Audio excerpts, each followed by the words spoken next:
The Julian W. Curtiss House, built in 1907, is the embodiment of what I believe people dream of when they envision a home in Greenwich, Connecticut. The compound is accessed through what is perhaps Greenwich's most beautiful entryway. It consists of a pair of 13-foot all-stone stanchions topped with oversized lanterns and hinged with massive wrought iron gates that were hand-forged and based on an 18th century continental pair. The carriage house, main house, and charming cottage sit at the end of a long, impressive crushed stone drive anchored by an alley of mature maple trees.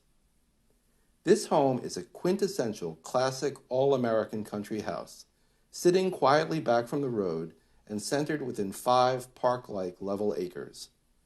The property is dotted with mature specimen trees and open lawns that gently roll down to a wooded glen, formal gardens, and pool. The 2.5-story structure is designed in the Georgian Revival style and built of whitewashed wood shingles. Impressive classical woodwork and trim details distinguish the home front and back, and each window is hinged with a pair of functioning wood-louvered shutters that shine in glossy black paint, all atop a strong stone foundation. It is a house that could or should take the lead character in a Nancy Meyer film, or be used as the backdrop of a Ralph Lauren campaign. The impressive main entrance sits centered off a large motor court and consists of a burled wood front door richly stained in deep Scotch toffee. It is flanked by delicate sidelights set between engaged Tuscan columns and pilasters.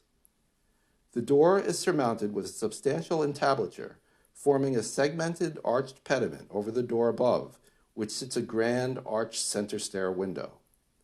A substantial dentil molding wraps the house up to the roofline.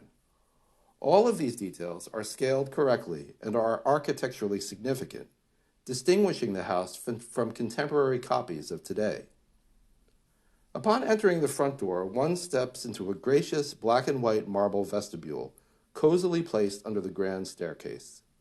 There is a wood-paneled library off the foyer, which houses a small bar wrapped in an early 20th century mural, including images of the old Pickwick Arms Hotel and other noteworthy Greenwich locations. A dining room scaled for large gatherings is anchored by a lovely bay window with views onto the gardens.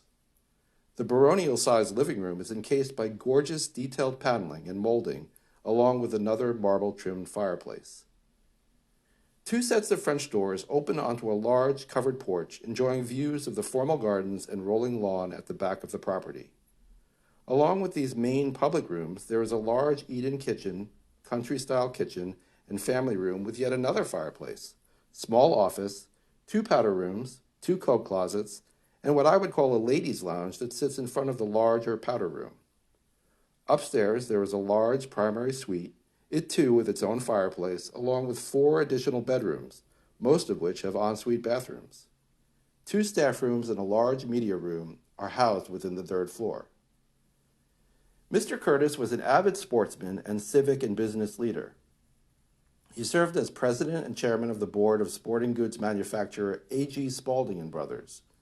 He was a member of the first Yale crew to race Harvard at New London and served as the first president of the Greenwich YMCA. Among many other local roles, Curtiss served as chairman of the Board of Education, was a member of the RTM, and president of the Greenwich Country Club, where he was also an avid golfer. Mr. Curtiss married Mary Louise Case in 1880 and had 4 children, Mary Louise Curtiss Peace, Jean Beardsley Curtiss Gibbons, Margaret Curtiss, and Henry Tomlinson Curtiss. This home has been enjoyed and lovingly cared for by a very small number of families in its nearly 120-year history.